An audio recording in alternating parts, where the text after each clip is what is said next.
So y'all, I'm back with another video, right? My name is Ashley and this is Royal Dominion Authority. I'm on my quick little last break of the day at work, and while I was on break, I heard a whole lot of commotion, right, from my neighbors, and it's always certain neighbors that you hear commotion from, or that you know you're gonna have problems, like not you having problems with the neighbors, but problems in the neighborhood or problems in the complex that you live in. And I'm not talking about nobody or complaining, but I just want to, bring this to your attention. If you are dealing with this in life, if you have dealt with this in life, you can attest to what I am about to say. And you can also, witness to what I am about to say, because at the end of the day, what I'm about to say is blood raw. So, women, if you are dealing with a man who you have caught him cheating red-handed, or you have a suspected infidelity, and we women, we know when a man is cheating. We're not always right all the time, but our instinct and our intuition does lead us in the right direction to find out the information that we need to find out. And a lot of times when we find this information out, we leave, we make the man leave, or we leave, but then we still end up getting back with the man that caused the infidelity, or the man that participated in the infidelity. And I'm not just putting this on men, because women can be unfaithful too. So this goes for men and women, but I'm speaking to the women right now. But men, if you have gone through this as well, I'm speaking to you as well. If you are dealing with somebody who's unfaithful, who cannot commit, right? Because that's what the issue is. Cannot commit, won't commit. Say that they are committed, but don't live a lifestyle of commitment. Don't live a lifestyle of faithfulness. Don't live a lifestyle of honor and integrity and honesty. Like, you don't have to deal with that. Why do you keep allowing yourself to go back to that?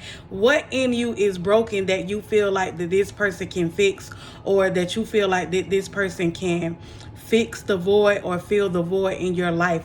What empty place in your life is broken that you feel that this person that keeps making you broken would be enough for you?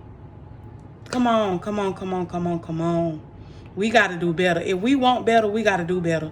If we know better, we ought to do better. But if you want better, you have to receive better. And guess what? The only better is for you is Jesus Christ. Can't no man, can't no woman, can't no mama, can't no daddy, can't no friend, can't no food, can't no foe, can't nothing. You can't even fix the void in your life. You have to give that to God. And we're living in a time and day now where we really don't have no time to waste. We wasted time back in the days, but when we can look back at our situation, we can thank God for bringing us out of those situations that caused us hurt, that caused us pain, that caused us trauma, that caused us turmoil. But when is enough is enough.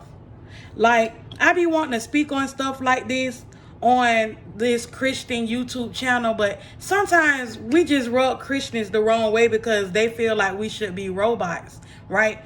But God is really giving me a heart to speak on different things that we as people, just people as a whole, we as Christians and we as non-Christians, we as believers and we as sinners deal with. And it's time for us to come up out of that mentality where we feel that we got to put up with the bull crap, because we don't. And I spoke about this on Facebook, on my Facebook page on today. If you are a good person, you don't have to put up with bull crap.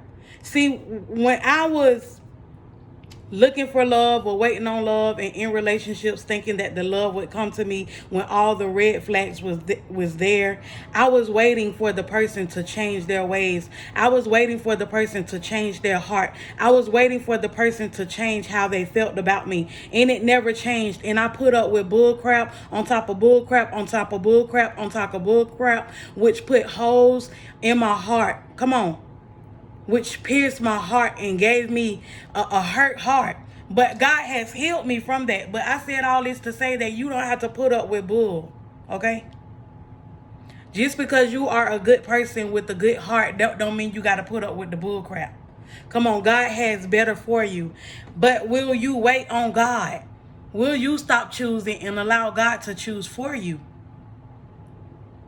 Listen, and I'm finna tell my personal business right now because I don't mind.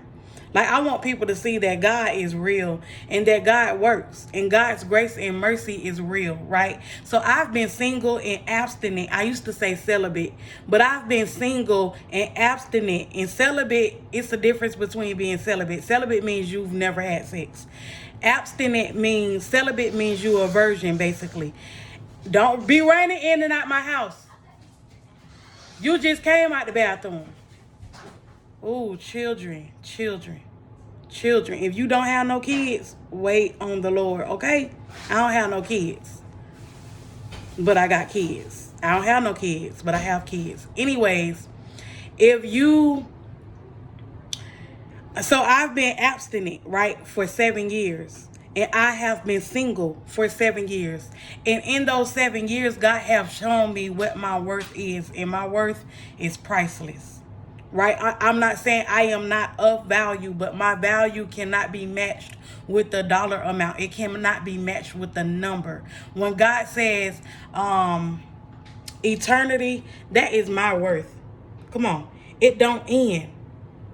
Don't allow anyone to put a number on your value, a number on your worth when you know better. So the scripture that I have for you all on today in regards to this is 139 verses 13 and 14. It says, "You are the one who put me together inside my mother's womb. And I praise you because of the wonderful way you created me. Everything you do is marvelous. Oh, of this I have no doubt." So you're basically saying, God, thank you for making me how you've made me. And the way that you have made me is wonderful and marvelous. Like, come on. God didn't make no mistakes when he made you. Basically, that's what the scripture says. So make no mistake about it. When people go to treating you like you're not supposed to be treated, it's time to throw them deuces up and catch flight. 2 Timothy 1 and 7, it says, God has not given us a spirit of fear, but of power, love, and of a sound mind. So you cannot be afraid to be in a season of by yourself.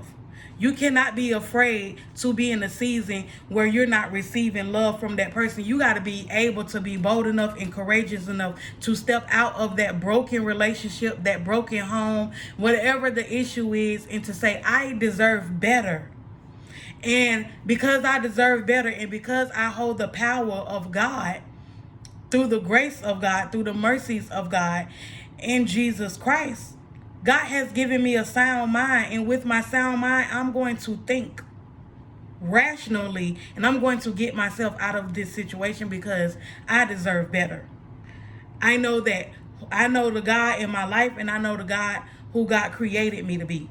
I know God, and I know who he has created me to be. So I don't have to stay in this broken relationship that's hurting me, that's taking away from my value, that's taking away my strength. Come on. That's depleting my security and causing me to be insecure, to make me feel that I have to put up with this crap and that this is what love is. No, it ain't. It's a lie from the pits of hell. And if you're dealing with this, you don't have to deal with it. You are beautiful, you are worthy, you are wanted, and you are needed, and you are valued.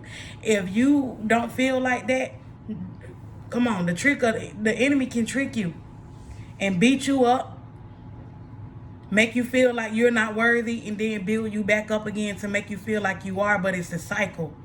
You don't have to remain in that cycle. Get out of that cycle of brokenness and insecurity. This may not be for everybody. I'm talking about somebody who is dealing with this and they don't know how to get out.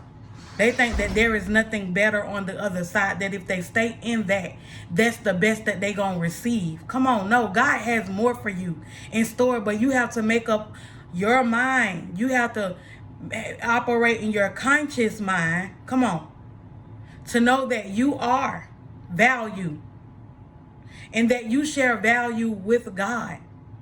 And that God knows who you are, but you need to know who you are in God. so that you don't put up with anything that is less than God. If it's less than God, then it's less than you. If it's less than you, then you don't deserve that. Get out now. Those who have gone through what I'm speaking of, they can attest to this. They can stand here as a living witness.